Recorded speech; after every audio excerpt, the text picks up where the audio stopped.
I got that holy swag. Woo, woo, yeah. I got that holy swag. Yeah, look, I got that holy swag. Whoa, I got that. Hey, reach for greatness, then right up on them and seat the haters. We get recognition, be at the peak of your pinnacle. Never believe you can't get where you wanna be to beat them fakers. There's a blessing God gave you, face it. Life ain't gotta rewind, but a better word for what you want. Don't be complacent. Get on the grind, go and get it when you're given the time. It's all in the. So, as always, back with another episode of Swag on Point TV.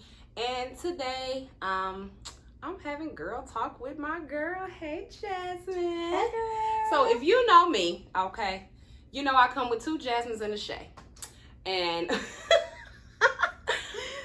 today I have with me one of my dearest friends since freshman year of high school. I was about to say like 10 years, but in perspective, 10 years. So we're not going to talk about age and all of those things. But today, right. Today for Swag on Point TV, though, I really just want to have some girl talk. When we sit down and talk and chop it up with our friends, the conversation is always just so good. Me and my friend just talk. We laugh. This is probably one of the goofiest. She acted away today, y'all, but just know, like, she's one of the goofiest people I know. So today, I'm just having a conversation with my girl as business owners, she's a parent. As a parent, I am. I'm a godparent, so I'm gonna take that. But as parents, as business owners, as entrepreneurs, as Christians and women in ministry and walking in our purpose and on our calling. So we have some fun questions here. We have some spiritual questions here, but I just want you all to be inspired today. Just know that if you don't have a girl you can have girl talk with, you can call us and we'll have girl talk with you, okay? So grab your tea, grab your coffee, get your good mug out, and let's just sip and have some talk, girls. I don't know how I knew this one was going to be first. Oh, Lord. What is it? What values are you looking for in a man? All right. So. All right. So, values I'm looking for in a man. The first thing is he has to love God. He has to know God. It's a difference. Oh, push pin it. You got to know God and you got to love God. Mm-hmm. As a man in ministry. I mean, not even necessarily a man in ministry, but just as a man for yourself. Mm-hmm. For yourself, like having a relationship with God, like real relationship. Yeah. Me personally, friend, I can't be with nobody that don't know him. Yeah. And I'm not saying you got to. No, you do got to know him like I know him. Mm-hmm. Because I know him. Because I know him. Okay, what else? So I need him to know him. I need him to know him. I need him to have a clear vision. I can't follow anybody who doesn't have a clear vision of where they want to go and where they can take us. And I say us because, again, I come as a package. I have a son.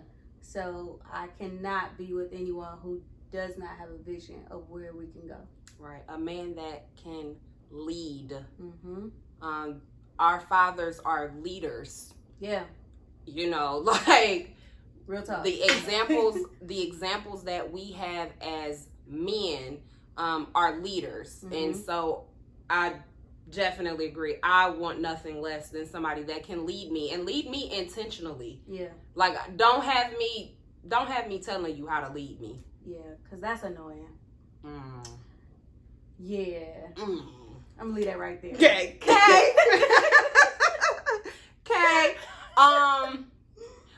Okay, let's just be transparent. You got to look like something. Yeah. Now I know that's not necessarily a that's a value. You can't just be all because I want to look.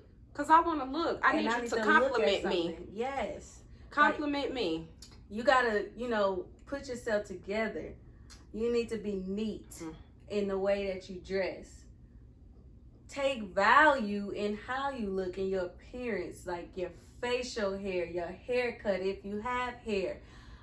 Take value in grooming yourself. And smell like something. Smell like somebody. Smell like you got a mama. Yes. That love you. Because I'm telling y'all, I know it's about the man that I value, but my daddy taught me a lot of things that I value in men. My dad has a whole dresser full of cologne, which he passes down to my son when it gets a little low. So Zaire even has a little smell good. So I can't have nobody that don't smell good. Yeah, no. Take care of yourself. Like the first thing that I notice about a man is his hands. Mm-hmm.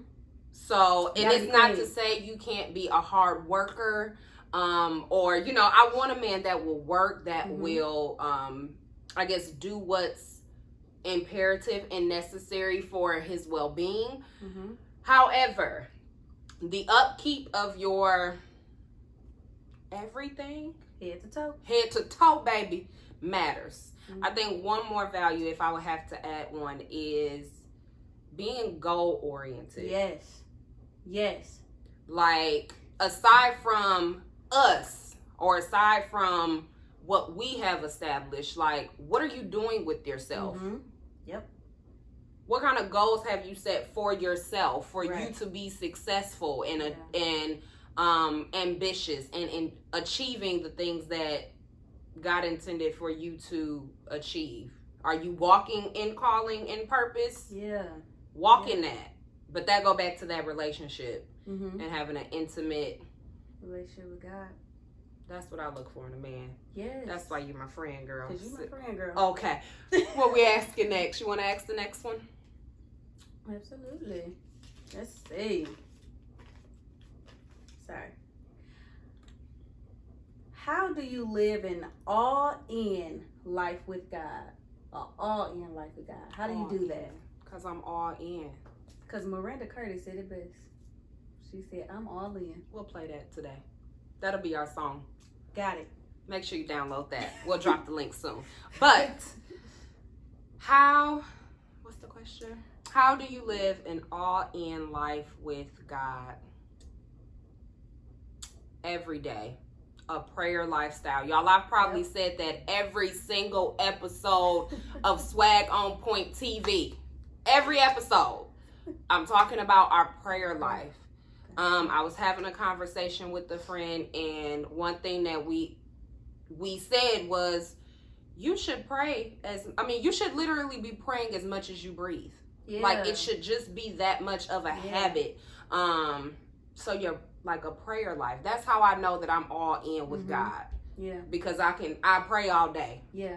And I don't know how to really put I don't know. Should wake up praying. Wake up praying. Go to sleep praying. Go to sleep praying. One thing I do with my son, when we wake up in the morning, I play gospel music to start the day. And that is our time of devotion and starting the day with God, so that I can instill in him that we start our day with God, we end our day with God. Mm-hmm. When we get in the car where I'm taking him to school, now that COVID's here, I'm taking him to a family member's house. But when we're on our way there, we're praying, and I'm teaching him how to pray. There are even times, mainly at night, but I tell him, okay, Zaire, you lead this prayer, I'll end it. Mm-hmm. So that I can teach him that he got to be all in. You got to pray at all times. He's to the point where he knows he has to pray before eating now. That's important, praying at all times. One thing I'll probably add about being all in is being conscious of who he is and what he does and how we are able to receive the promises on our life. Absolutely. And so, paydays, I wake up 2 in the morning. I don't care what day it is. I know it's what time it is. It's payday. I'm waking up and I'm doing my push to give. I'm doing my tithes immediately. Nothing gets paid before I pay my tithes. Absolutely nothing. Did you hear that? Pay your tithes. Pay your tithes, because I'm all in. I know that for a fact that he will take care of me, because I'm doing what he told me to do. I'm obeying his word. And that's another way how I show that I'm all in with him.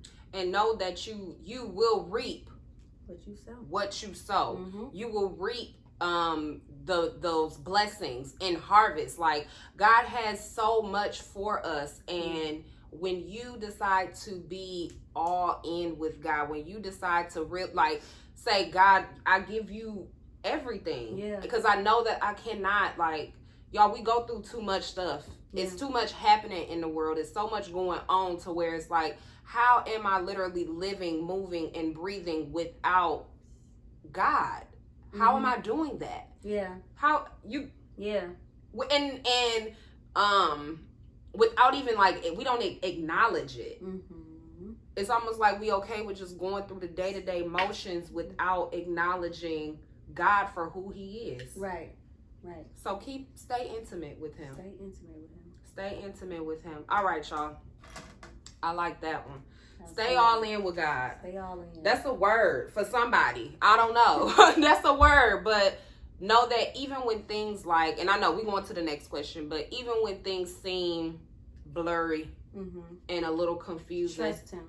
You have to trust Him anyway. That's how you become all in with God. That's how you live an all in life with God. Yeah. Trusting God beyond what you can see, what you can feel and touch and hear. Yeah. Mm-hmm. That's good. Mm-hmm. That one. that one. Huh. Well, we're going business for a little bit. Okay. How has your faith been tested through building your business? Okay. So let's just start by saying what my business is. Yes, because I was going to say, well, first you got to tell them what you do. What do you do? All right. So I have a mentoring program for young ladies ages 12 through 18 years old. It's called RHODA Generation. It's RHODA, which means Raising Humbled, Obedient, Daring Adolescents. And so basically what we do is once a month we have a session, and every quarter that ends we do some type of outing as well as a community service event. Every year at the end of the year we do like an end of the year celebration where the past 2 years I've been doing sleepovers. But we just kind of walk through life. One of my favorite segments have come out of be where we were able to do job readiness. One Saturday we went over how to construct a resume, how to make a cover letter. The next session after that we talked about how to dress, how to answer questions, different tips they need to go through. And then that third session we actually had managers come in and actually interview these young ladies to teach them what they did well, what we can work on, what we can focus on. And one of my young ladies was a sophomore at that time, and she was hired. It wasn't for them to be hired. It was actually to teach them this is how an actual interview goes, and how it happens. But just so happened, one of the girls got hired from that. So we're here to teach life lessons. We're doing lessons on finances, on credit building, on budgeting, stuff that's not taught in school, but stuff that is needed, is necessary to live a daily life. To Raising humble, obedient, yes, to raising daring adolescents. Yes, because we have a work to do with this generation, and I will not let them fail if it's on my hands. Okay. So that part. How do you live? No, what was the question? How has your faith been tested for building your business? So I knew for a fact that God told me that this is what I was supposed to do. I'm supposed to do a mentoring program for girls. I was doing it back in Wisconsin prior to me moving to North Carolina, and I had a very good handle on it. But moving to North Carolina, I was scared because I'm like, I don't know anybody here. How am I going to get girls involved? And for the first year, I literally just had 5 girls, and I knew that's not what God showed me. He showed me I was going to have like hundreds of girls. At some point, I'm going to have many mentors that's going to have to take on these girls. And I couldn't figure out for the life of me, like, God, why has this program been going on for 1 year and I have 5 girls? Now, I know this is the work that you told me to do. I know this is the sessions you told me to do. What is happening? And I began to continuously pray. Well, I was finishing my master's degree here last year. So that was 2019. I was finishing in finishing in December 2019, and I finished like the second week of December. I clearly heard God tell me to write the whole year's plan for Rhoda. And I was just like, I don't even know where to start. Like, how am I gonna write a whole year's plan for 2020 and I have nowhere to start? So I began to take that time where I used to study and put that focus on Rhoda. And I began to write my plan. I wrote the entire sessions, every single session that we would do in 2020, I wrote it. January 1st of 2020 through January 15th, I received 6 new young ladies. So I now have 11 girls. Talk about God doing big things. And I was tested because I was like, this is not what you showed me. Right. Why? Right. Why can't I get this off the ground? And I believe by me just listening to his voice, taking the time to just step back and listen, even with what he told me to do, I didn't want to do it because I'm like, this makes no sense. I have 5 girls. Like, I'm almost ready to give up. And it wasn't even a month turnaround. And I had 6 girls, not to mention we had 3 new volunteers that's like, I want to help. I want to help get this off the ground. And so just because the outcome that I know it's supposed to be was not looking like that in front of me at that point, I wanted to give up. But I didn't. And it's something about like knowing that, God, if I don't increase my faith, it won't happen. It won't prosper. Of course, alongside with having Holy Swag Ministries, I have Creative Artists of Tennessee, a nonprofit in Nashville that provides resources to diverse artists and foster means of collaboration. And taking over the organization has been interesting. I don't necessarily want to say rough, because it's not always that way. Like, there has been so many great things to come out of this, but when you expect things to move a certain way and then it don't happen that way, and you just be like, God, I'm done. Nope. Forget it. I don't want to no more. I don't want to no more. I don't want to no more, because everything becomes probably overwhelming. You become frustrated because it's like, I know that this is supposed to be this way, God. This is the way I saw it in my dream and in my vision and in my plan. And now for whatever reason, really the reason is because your faith wasn't strong enough. I think I'm learning that. When you have a plan and God gave you that plan, and if your faith is not where it ought to be, it won't move how it's supposed to move. That's good, friend. Because instead of me focusing on, okay, I'm going to do this, that, and the other to get to where I'm trying to get to, my mind is now set on, this isn't functioning how I want it to function and operating how I want it to operate. So now I'm going to just put it by the wayside and not worry about it.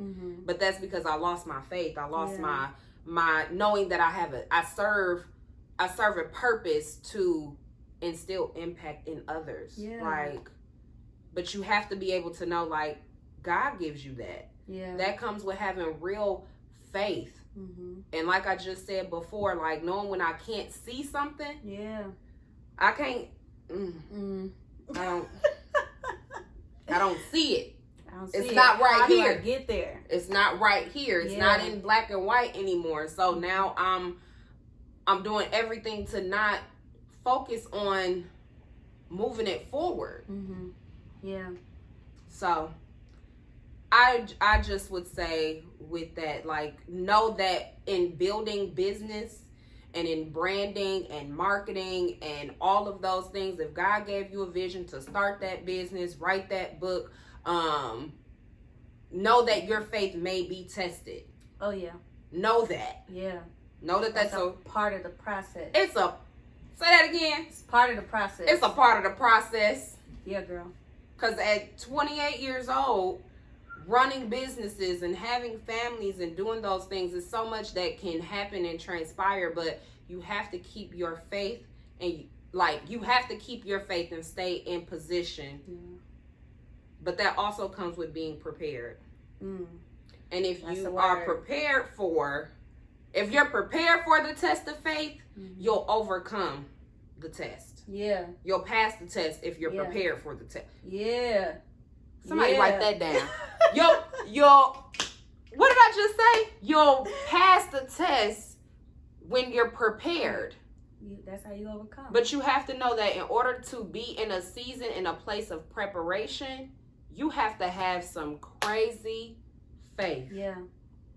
And know that it'll happen. Things will try to interrupt that. But stay grounded and stay true to God. Listen, y'all, we got to pay some bills really, really quickly, but we will be right back with Girl Talk with my friend Jasmine. Yeah.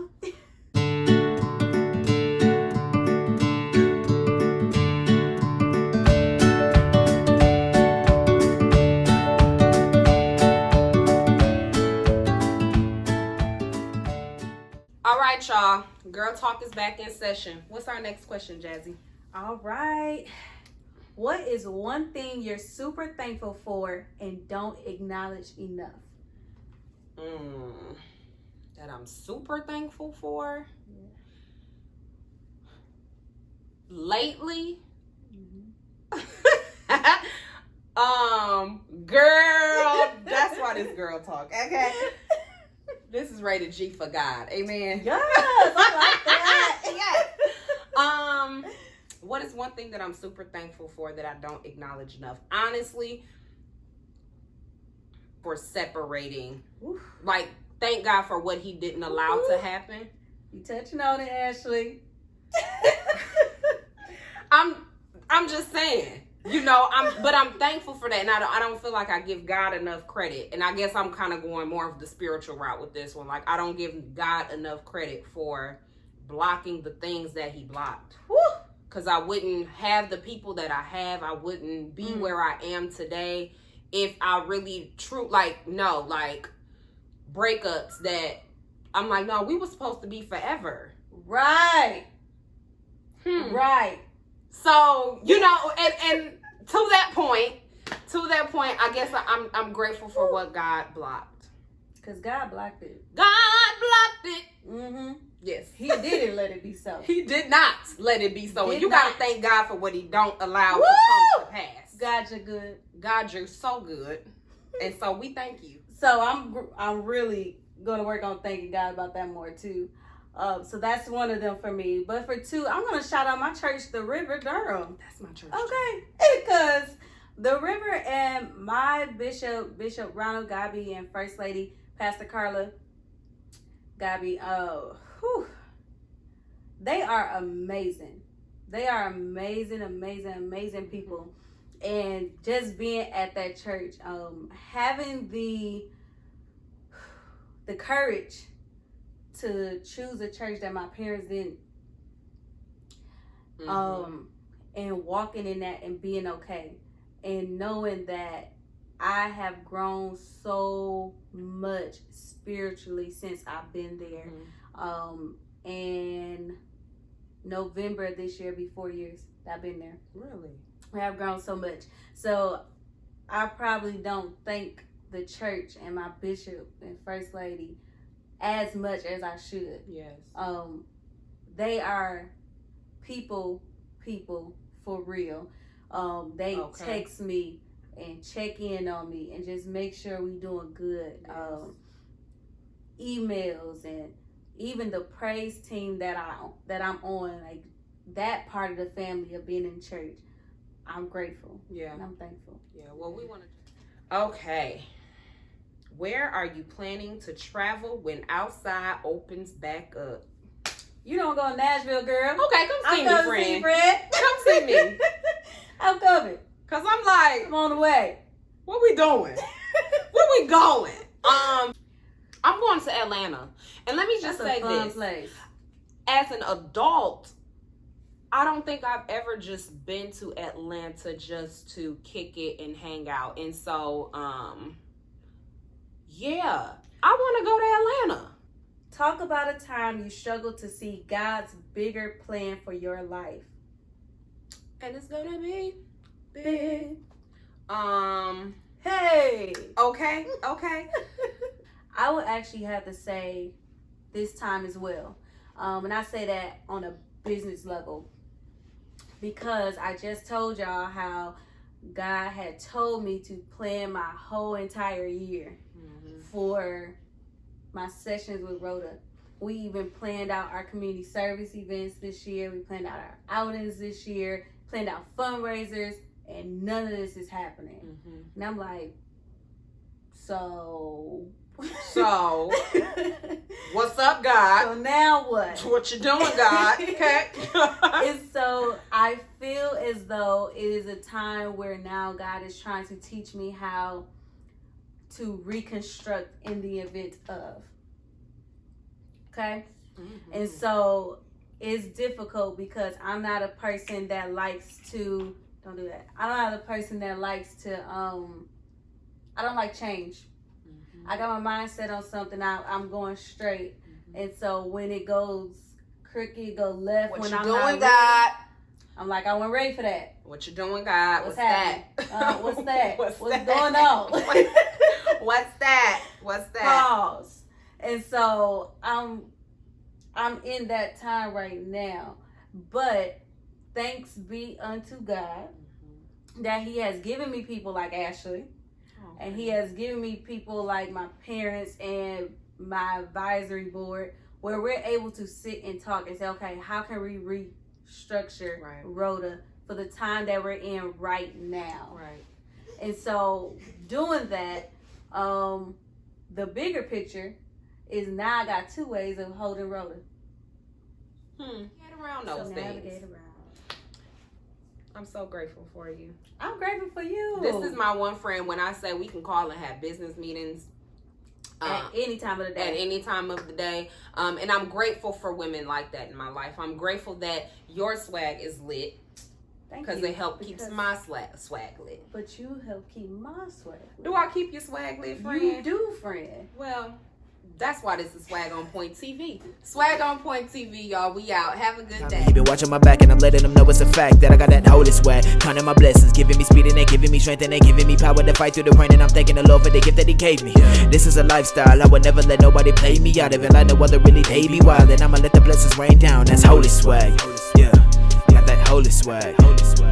Whoa, whoa. I got that holy swag. Yeah, I got that holy swag.